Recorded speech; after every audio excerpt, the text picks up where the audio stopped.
Hola, por la invitación. Un gusto tenerte nuevamente aquí. Bueno, cobertura del nivel inicial. Y en particular, una cuestión que me parece importante que ustedes están marcando es la cobertura, la cantidad de chicos que asisten a la educación inicial, que en Argentina es obligatoria desde la sala de 4, pero que nosotros el inicial lo tenemos de sala de 3, 4 y 5. Bueno, ¿cómo es menor la cobertura en comparativa con otros países de la región, no?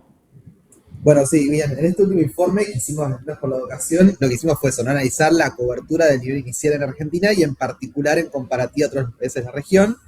Y primero encontramos un dato quizás no, positivo, que es que en los últimos 10 años la cobertura en el nivel inicial aumentó en Argentina. Pasamos a estar, en el último dato que tenemos, los chicos entre 3 a 5 años, una cobertura del 85%, lo cual es un número bastante alto y en comparativa a los países de la región estamos bastante en sintonía, como puede ser en los casos de Chile, Uruguay y Brasil, estamos como bastante alineados con ellos.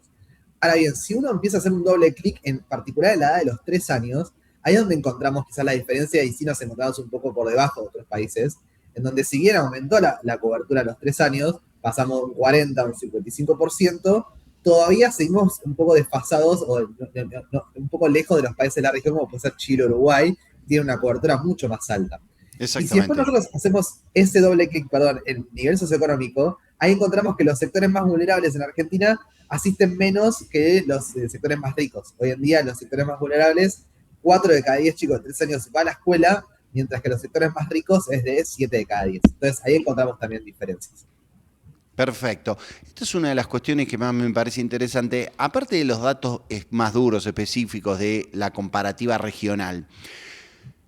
¿Qué ven o cuáles son los vectores, los factores que hacen que haya una cobertura tan alta en los sectores medios, medios altos, altos con respecto a los quintiles o las familias más humildes, que aparte incluso muchas veces son los que están en mayor necesidad de poder mandar a su niña, a su niño, por la escasez de recursos, a una institución educativa desde los 3 años, incluso los cuarenta y Sí, cinco días?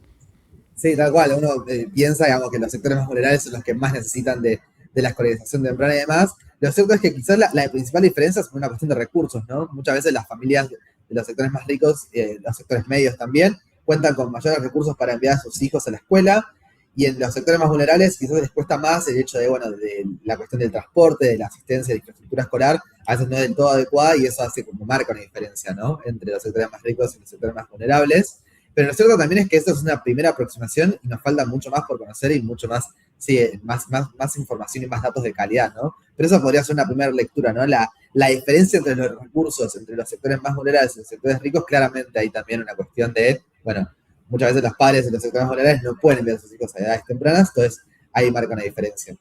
Tengo una pregunta, no sé si ustedes lo pudieron ver, lo pudieron detectar, alrededor de qué tiene, si o lo que está faltando en la Argentina son jardines, son docentes, falta infraestructura, falta política pública, o es una cuestión más de poder trabajar con las familias, con las mamás, con los papás, en la importancia de que los chicos empiecen la escolarización y empiecen el espacio de la institucionalización a partir de los 3 años.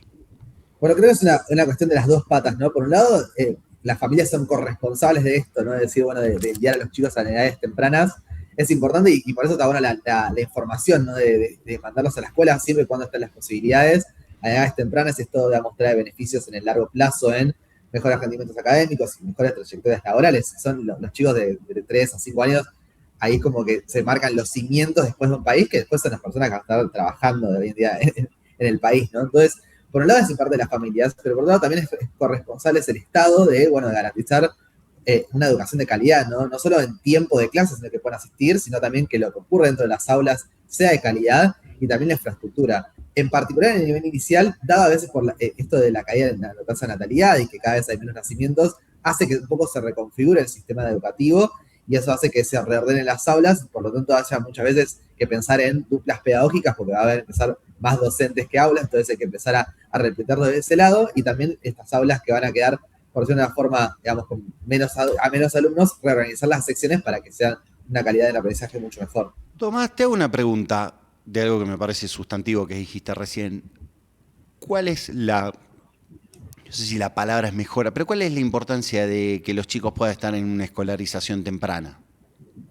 Bueno, es importante, por un lado, es como pensarlo como las bases de un país, ¿no? Como los cimientos de un edificio, ¿no? Uno a las edades tempranas, los chicos, hay numerosa evidencia y bastante consenso también en la comunidad científica y educativa, en donde uno aprende, digamos, normas de socialización, el desarrollo emocional y cognitivo se da en esa etapa, y después también, digamos, trae beneficios. Por un lado, en el rendimiento académico en el corto plazo, los chicos, está demostrado que mientras más te escolarizas más temprano, mejor va a ser tu rendimiento académico en comparativa a los chicos que los que no lo hacen tan temprano. Y ni hablar también en las trayectorias laborales, en la estabilidad, ¿no? Y en los ingresos. Entonces, es como, de vuelta, pensarlo como las bases de un cimiento de un edificio. Si uno está bien las bases y se actualiza temprano, tiene buena nutrición y demás, y también recreación y juego, obviamente, no hace falta, digamos, pensarlo en ir a rendir exámenes y demás. Toda la parte recreativa, eso fomenta esa buena base, esos buenos Exactamente. cimientos, para después en los lados, digamos, mejorar la calidad educativa y las trayectorias laborales de los chicos y las chicas. Perfecto. Y te tomo algo que vos venías desarrollando alrededor de esto, es este doble juego de la necesidad de que aumente o la idea de que aumente la escolarización temprana por todo lo que vos nombraste recién, que está cruzado con este fenómeno que ya estamos viendo de la baja de la natalidad.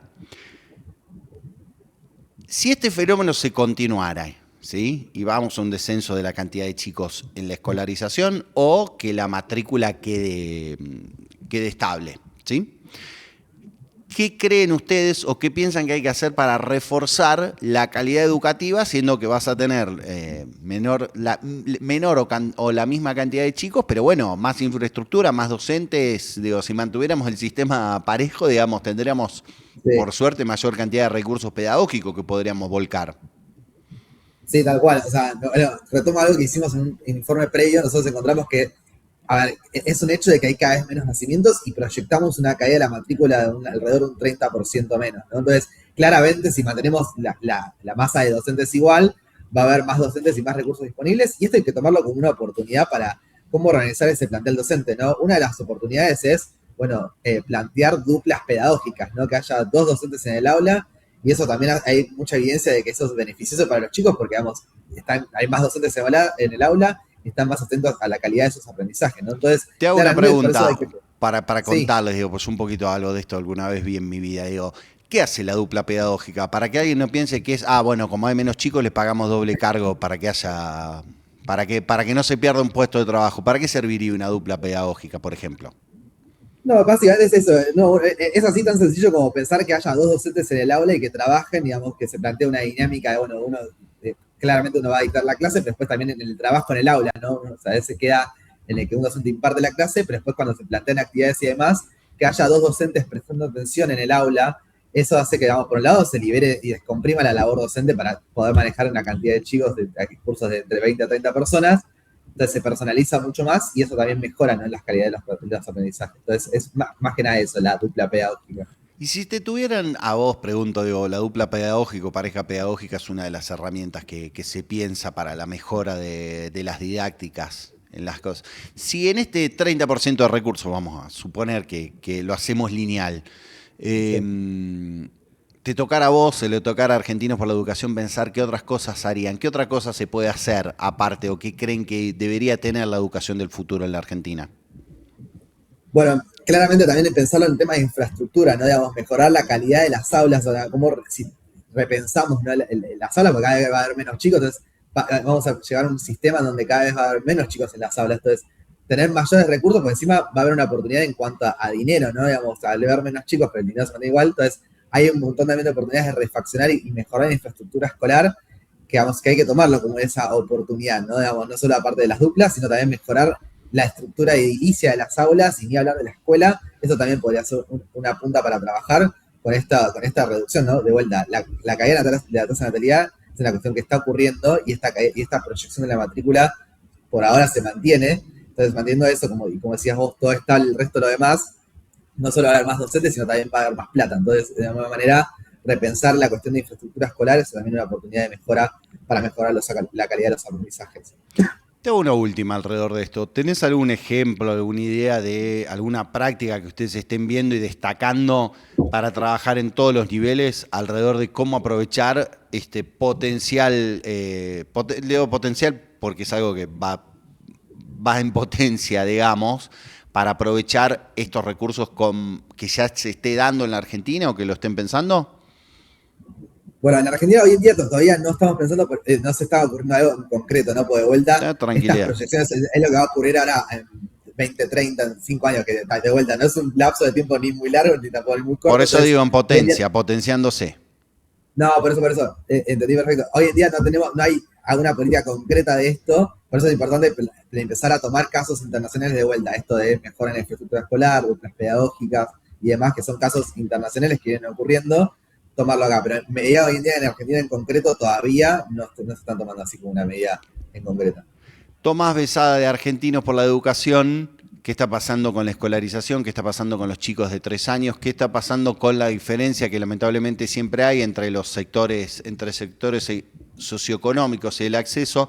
No sé si te queda algo más, Tomás, para contarnos alrededor de este tema. No, simplemente eso, ¿no? Para cerrar como algo, un dato, esto que el dato positivo de que mejoramos la cobertura a nivel inicial entre los 3 a los 5 años. Y un dato, digamos, de quizás para empezar a trabajar y demás, es prestar atención a esto, ¿no? De los chicos de 3 años, que si bien aumentó la cobertura, si después uno empieza a ver por nivel socioeconómico, encontramos diferencias y desigualdades sociales, y quizás hay una punta para trabajar, ¿no? Entonces hoy en día también no es obligatorio, y también esta punta de la obligatoriedad en la sala de 3, ¿no? Hoy en día no lo es, el Estado sigue obviamente zona vacante, pero bueno, empezar a plantear esa obligatoriedad en edad de 3 años también podría ser un trabajo de acción para el próximo futuro. Te hago la última. Meses. ¿Estuvieron haciendo tal vez no, algún monitoreo con lo que tiene que ver con educación maternal, digamos? Veo que está fuera del sistema formal, pero están Sí, viendo algo alrededor no de lo esto. tenemos mapeado todavía, están los centros de primera infancia, los jardines maternales, pero digamos, eso un poco excedió al estudio de contemplarlo, ¿no? Pero claramente, digamos, también hay un trabajo ahí enorme también de las Para provincias, inclusive, de eso, ¿no? De los jardines maternales y los centros de primera infancia. Tomás Besada de Argentinos por la Educación, te agradezco muchísimo esta comunicación en la mañana de Punto Uno Stream. A vos, muchísimas gracias por el espacio. Nosotros seguimos en la continuidad informativa.